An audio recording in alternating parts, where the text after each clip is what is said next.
Shalom, shalom, bonjour bien-aimés. Le Seigneur nous a encore fait grâce ce matin, nous sommes dans sa présence, nous voulons partager notre pain quotidien.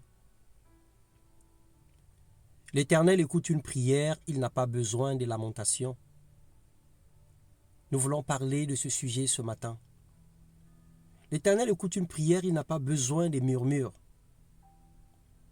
Seigneur, nous te remercions, notre Dieu et notre Père. Chaque jour, tu relèves nos vies, tu nous encourages par ta parole, tu nous redresses par celle-ci, et ta parole nous guide vers ta lumière. Alléluia.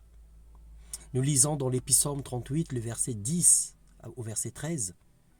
L'Éternel, tous mes désirs, je te les ai présentés. Tous mes soupirs sont connus de toi.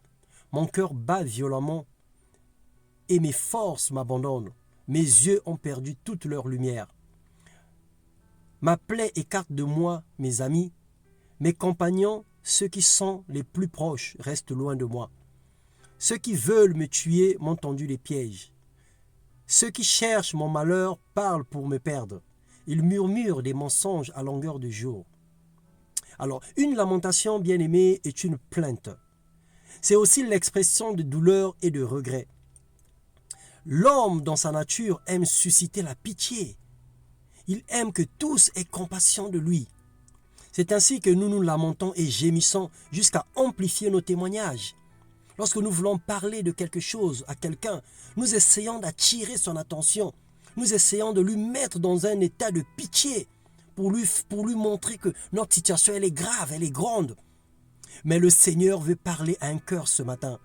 Son oreille n'est pas dure pour nous entendre, ni sa main courte pour nous toucher. Tu n'as pas besoin de te lamenter. Car les plaintes t'enfoncent dans le péché de la langue.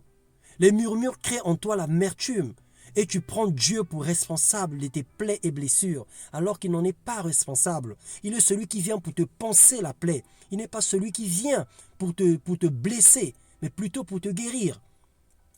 Jonas 2, le verset 2, il pouvait dire « Dans le ventre du poisson, il adressa cette prière à l'Éternel son Dieu. Dans ma détresse, moi, j'ai crié à l'Éternel et il m'a répondu. Oui, du cœur du séjour des morts, j'ai crié au secours et tu m'as entendu. » Alors une attitude à prendre pour cette nouvelle année. Change de stratégie. Tu as pleuré, tu n'as rien gagné. Dieu est-il injuste? Reviens dans sa parole et pratique-la. Tu verras, tu auras le succès et la réussite dans le nom de Jésus. C'est ce que le Seigneur te demande ce matin. Arrête de te plaindre, arrête de te lamenter, arrête de murmurer. Parle à ton Dieu comme un fils, comme une fille parle à son père. Dis-lui tes chagrins simplement sans pourtant te lamenter. Et le Seigneur écoute. Seigneur, ce matin nous voulons prier. Nous te soumettons nos cœurs sous ton divin contrôle. Nous prions, Éternel des armées, que tu nous gardes fidèles à toi. Nous prions, Seigneur, que tu penses les blessures de nos cœurs. Nous avons connu des situations qui nous ont fait tellement mal. Et nous voulons, Seigneur, sortir, Éternel des armées, de ce trou à rats, de ce trou difficile, de ce trou de chagrin. Alors aide-nous, Seigneur. Pense nos blessures, pense nos plaies, dans le nom puissant de Jésus. Amen, amen, amen.